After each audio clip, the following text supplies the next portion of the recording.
we are in the midst of a social epidemic, and that is not a rhetorical metaphor, that's a reality. They're young LGBT people, they're killing themselves, they're damaging themselves, they're harming themselves, society is harming them. The kind of heterosexist culture within schools is damaging them well into adulthood. Here's a challenge to all my colleagues right across the political spectrum. We've got a local election in Scotland in just over 8 months' time.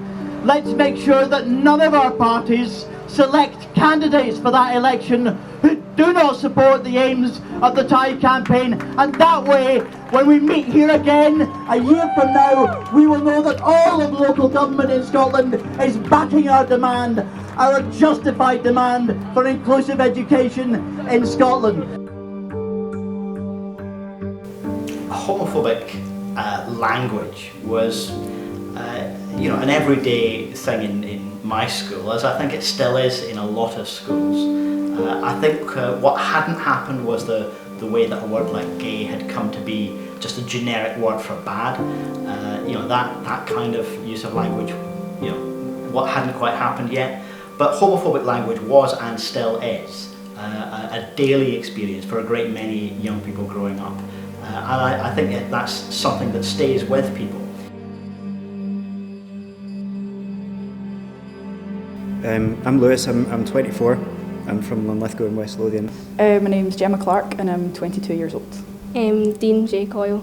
I don't resent it, but I don't want it to happen to anybody else, and even sitting here with the other guys and listening to them talk about it 7 years after I've left school and they're going through exactly the same thing and nothing's changed. When I was at school, LGBT education just didn't exist. It just wasn't a thing, and I was really afraid to come out when I realised that I was bisexual. I was just too scared to come out at school. It got annoying and it got draining, and it kind of got to me eventually. If it was a one-off thing, it wouldn't be a big deal, but it went on for quite a lot of first year and second year.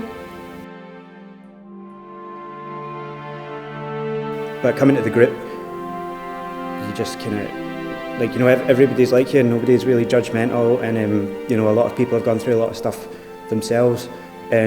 So not only can I feel like that I'm able to talk openly about my sexuality, I'm able to talk openly about the kind of things that I've been dealing with mental health wise, depression, addiction and stuff like that. There's some guys outside, just some wee kids who are giving us kind of homophobic abuse and stuff, shouting hoofter and faggot and all that kind of stuff. So yeah, just try to keep everybody outside and keep everybody out of trouble, really.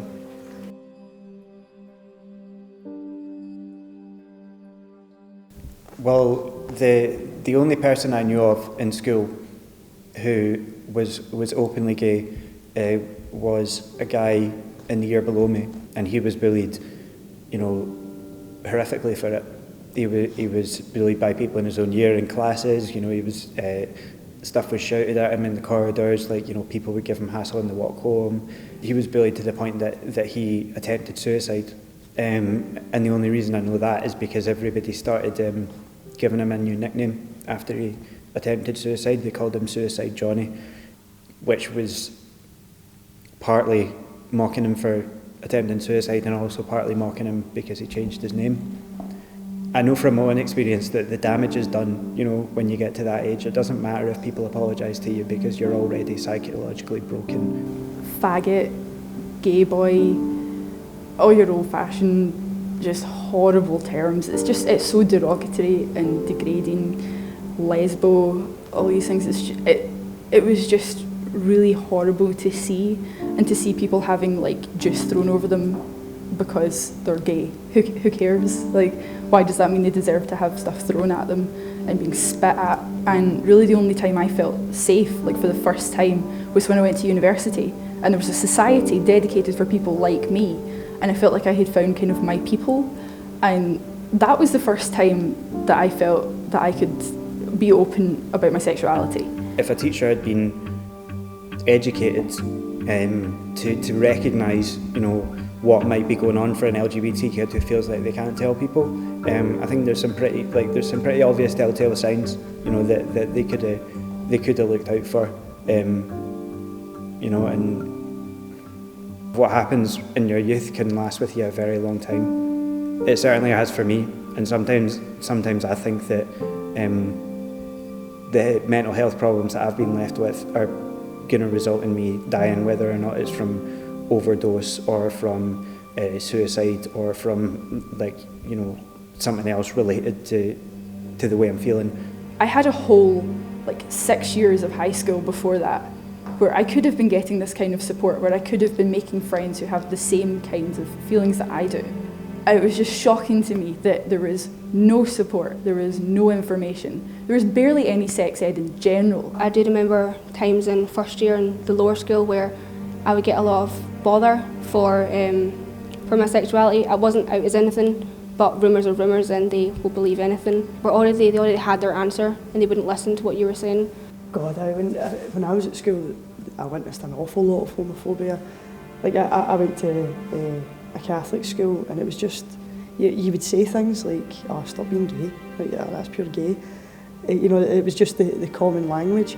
And even then, when you got, in particular, there was a couple of poor souls, now I think about them, who just got it every day, you know, getting called faggot, getting called whatever else. But when I think back on this kind of abuse that other folk got, it breaks my heart, and I actually feel very guilty that I was even guilty of saying, "Oh, stop being gay," you know, stuff like that. So it was very, very much alive when I was at school. The LGBTI committee at Vale Leaving Academy was sort of formally established at the start of 2014 after the Freshers Week event, when we got all the seniors to sign up. There's a lot of LGBT young people who want to come along and have a safe space, but they don't necessarily want to be a public face of a campaign, and there's a lot of straight kids who want to come along and be part of it, but don't necessarily need the mentoring and the support. Our school's committed to making it welcoming for pupils, staff and parents, because we do have LGBT staff and we do have LGBT parents. Mm-hmm. So it's something it's trying to get through the entire ethos of the school. It was during the summer holidays going into sixth year, my last year of school, and I messaged the committee's page on Facebook and kind of told them, like, I think I'd like to come out in school, and they ended up inviting me in a week before school started to sort everything out. They changed my name on the register. They even gave me a key to all the disabled toilets in school if I felt awkward about the toilet situation. Which really helped because I did. The whole idea behind how we supported Dean was what does Dean want from us, and anything that Dean said to us, that was what guided us in our steps. So they helped a lot. They made sure that all my teachers knew that everything was going to be like as smooth as it could be. I suppose if the committee wasn't there, I probably wouldn't have come out in school because I wouldn't have felt like there was anyone to go to. So I was very lucky. Even just people like in other schools in this area though, it's a lot harder for them. Like they're not accepted. They don't have teachers that are trained in LGBT issues either. So the teachers don't know how to deal with it. Maybe the schools don't know how to do it. It's quite ludicrous that this is not LGBTI awareness training is not part of students' teacher training, because they are going to have LGBT youth in their classroom. Without a shadow of a doubt, that's a statistical fact. So not equipping young teachers with the tools that they require to address these issues or deal with them, or even be aware of the types of language that's appropriate or inappropriate, is quite, it's doing a disservice to it's doing a disservice to education, it's doing a disservice to pupils, it's doing a disservice to the teachers. We should not be satisfied with a patchy picture of equality in our schools. And we should not be satisfied with the idea that many young people are being sent to be educated by an organisation that considers them to be morally defective. We also need to make sure that all teachers know that their employers are going to support them. If a teacher, for example, who's in a same-sex relationship is worried that their employer, most obviously perhaps in a denominational school, would not support them in their own personal life, how much confidence can they really have in challenging homophobic language and behaviour, whether in the classroom or from other teachers or from the institution itself? So there are some really difficult conversations that a lot of politicians shy away from in Scotland that we do need to address if we're going to achieve the objective of inclusive education for everybody. We were regularly told, you know, or taught the Catholic values, you know, where it was a man and a woman who fall in love, they get married, And of course, somebody would go, all right, but what about if you're gay, miss? And the answer that was always given was, no, there's nothing wrong with being gay. The only thing wrong with it is acting on it. Now, at the time, I was just like, right, okay, it's just an RE, you know, and nobody really took it serious. But now that I'm older and I'm thinking back, that's horrible.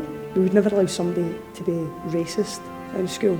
That would be challenged right away, and we'd be like, that's not acceptable. This person should not be made to feel that way because of the colour of their skin or because of their religion or whatever.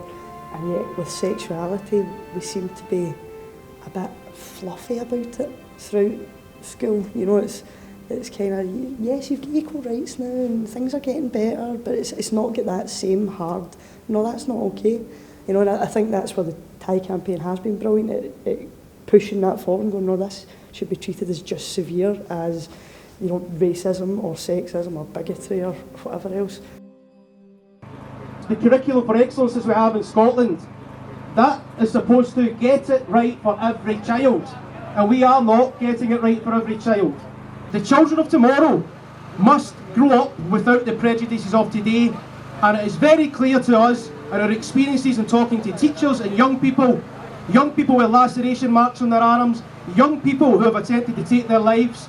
Clearly we are not getting it right for every child, and when is that going to change?